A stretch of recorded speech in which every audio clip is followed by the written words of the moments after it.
Assalamualaikum warahmatullahi wabarakatuh.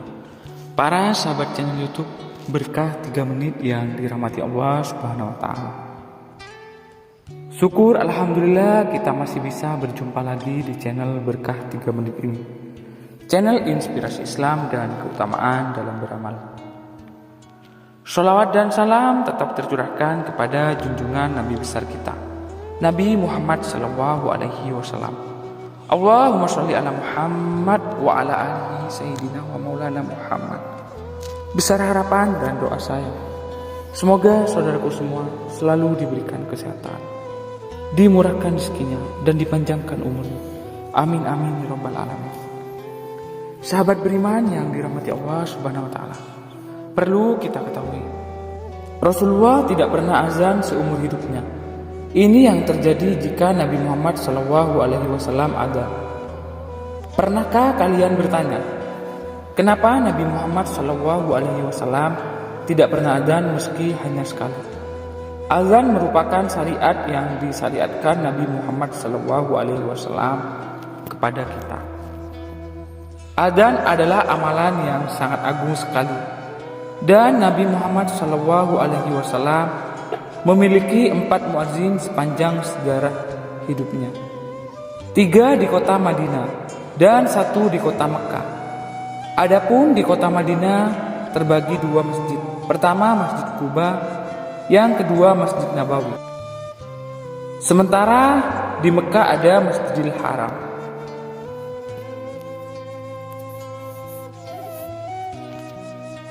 Di Masjidil Haram, Nabi Muhammad SAW memerintahkan Abu Mahzura radhiyallahu anhu untuk menjadi muazin tetap. Dari sinilah Nabi Muhammad SAW mengajarkan kalimat taswib as-sholatu khairum minan naum. Kemudian Nabi Muhammad SAW menempatkan muazin kepada kedua di Masjid Nabawi. Ini pertama Bilal Ibnu Rabah yang disebut dengan Imamul Muazzin, imamnya para muazzin. Yang kedua Abdullah ibnu Ummi Maktum. Adapun di Masjid Quba, Nabi SAW dan menempatkan Sa'ad Al-Qaras. Jadi mengapa Nabi Muhammad SAW tidak pernah azan? Begini penjelasan Ustadz Abu Humairah. Yang pertama, ada panggilan hayya 'alas shalah. Panggilan hayya 'alas shalah, 'alal falah adalah sebuah perintah. Asal perintah dalam kalimat usul itu memiliki arti wajib. Kalau seandainya Nabi SAW mengumandangkan azan, kemudian ada seorang sahabat tidak datang ke masjid, berarti sahabat ini telah melanggar perintah Nabi SAW. Sementara Nabi SAW bersabda, semua umatku masuk surga kecuali orang yang enggan masuk surga. Kemudian sahabat bertanya, ya Rasul, siapa yang tidak masuk surga itu? Nabi SAW menjawab, siapa yang taat kepadaku, dialah masuk surga, dan siapa yang enggan artinya tidak taat kepadaku, maka dia tidak akan masuk surga. Kalau sampai tidak datang dari seruan hayya 'alas shalah, hayya 'alal falah yang dikumandangkan Nabi SAW, maka para sahabat terancam tidak masuk surga. Yang kedua, ada kalimat asyhadu anna Muhammadur Rasulullah.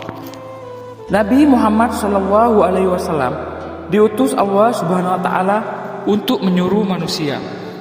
Jika seandainya Nabi SAW mengumandangkan asyhadu anna Muhammadur Rasulullah, yang artinya saya bersaksi Muhammad adalah utusan Allah, maka nanti orang menyangka ada Muhammad lain. Yang ketiga, azan adalah syariat yang dihasilkan dari mimpi. Alasan ketiga, kenapa Nabi SAW tidak pernah azan adalah karena azan adalah syariat yang dihasilkan dari mimpi. Awalnya ketika Nabi Shallallahu Alaihi Wasallam hijrah, tidak ada cara untuk memanggil kaum muslimin untuk beribadah di masjid. Mereka begitu saja ke masjid. Pernah ada seorang sahabat Nabi Shallallahu Alaihi Wasallam datang kepada Rasul mengomentari hal tersebut dan mengusulkan membuat lonceng. Sementara yang lainnya trompet, hingga menyalakan api di bukit, tapi semuanya dibantah karena itu mirip dengan Yahudi, Nasrani, dan Majusi. Sampai suatu ketika Nabi Shallallahu Alaihi Wasallam, Umar bin Khattab radhiyallahu anhu dan Abdullah ibnu Sa'id bermimpi berjumpa dengan malaikat.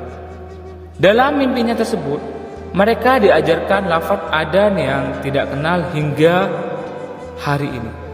Kemudian keduanya datang kepada Nabi Shallallahu Alaihi Wasallam dan melaporkan mimpinya. Rasulullah pun membenarkannya dan langsung memerintahkan Bilal untuk azan kepada manusia. 4 adalah azan yang amanah. Disebutkan oleh Syekh Al-Lama Izzuddin bin Abdissalam bahwa azan ini sebuah amanah sama dengan istiqomah yang tidak boleh ditinggalkan. Kalau saat itu Nabi Shallallahu Alaihi Wasallam adzan 5 kali dalam sehari, bagaimana Rasulullah akan berdakwah? Sementara Nabi Shallallahu Alaihi Wasallam harus berdakwah kabilah-kabilah. Demikian video kali ini yang bisa saya bagikan. Semoga menjadi wasilah dan bermanfaat bagi kita semua. Amin amin ya rabbal alamin. Saya akhiri, wassalamualaikum warahmatullahi wabarakatuh.